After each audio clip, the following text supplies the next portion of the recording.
প্রিয় বন্ধুরা আপুরা, আসসালামু আলাইকুম। কেমন আছেন আপনারা? আশা রাখছি আপনারা ভালো আছেন আল্লাহর রহমতে। আমিও আপনাদের দোয়ায় আল্লাহর রহমতে ভালো আছি। আজকে আমি দেখাবো কিভাবে শুধু টমেটো দিয়ে শিং মাছ রান্না করি। প্রথমে কড়াইয়ে তেল দিয়ে তেল গরম হলে সেখানে পেঁয়াজ কুচি ভেজে নিব। মোটামুটি লালচে হয়ে আসা পর্যন্ত ভাজতে থাকবো। এরপর লালচে হয়ে আসলে হলুদের গুঁড়ো, মরিচের গুঁড়ো দিয়ে একটু নেড়ে তাতে কাঁচামরিচ সহ টমেটো কেটে রাখা সব কড়াইয়ে দিয়ে দিব। কড়াইয়ে দেওয়ার পর বেশ কিছুক্ষণ নাড়ানাড়ি করব যাতে টমেটোগুলো সুন্দরভাবে হয়ে আসে, অর্থাৎ কষাই নিব টমেটোগুলো। এরপরে পরিমাণ মতো লবণ দিয়ে দিব। সেগুলো আবার কষানো শুরু করব। টমেটোগুলো মোটামুটি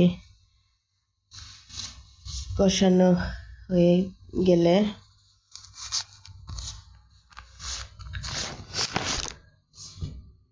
এখন পর্যন্ত হয়নি, কারণ টমেটো একটু পাকা হলেও একটু সময় নিয়ে কষাইতে হয়।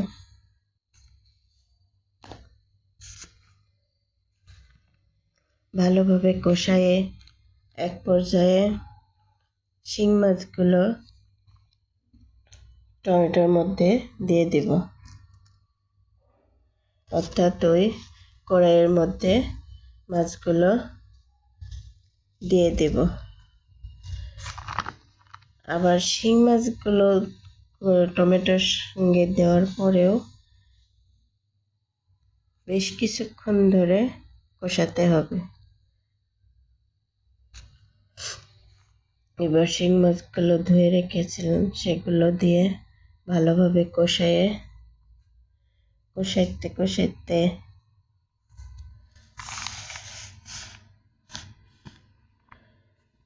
এক পর্যায়ে দেখা যাবে টমেটোগুলো নরম হয়ে গলতে শুরু করেছে। মাছগুলো সহ কষাইতে হবে, এমন আলতোভাবে সাবধানে অনেক কষাতে হবে, নাহলে শিং মাছ তো এমনিতে নরম, আবার একটু গরম পেলে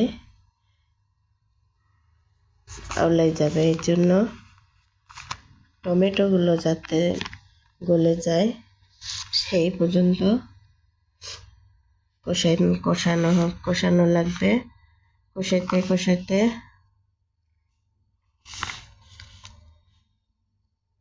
দেখবেন এক পর্যায়ে শিং মাছগুলো, এই টমেটোগুলো সুন্দর নরম হয়ে আসে,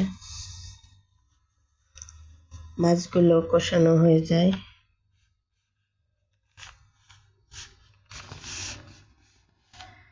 এবার মাছগুলো কষানো হয়ে গেছে,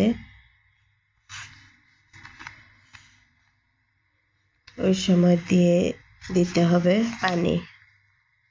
পানি দেওয়া শেষ।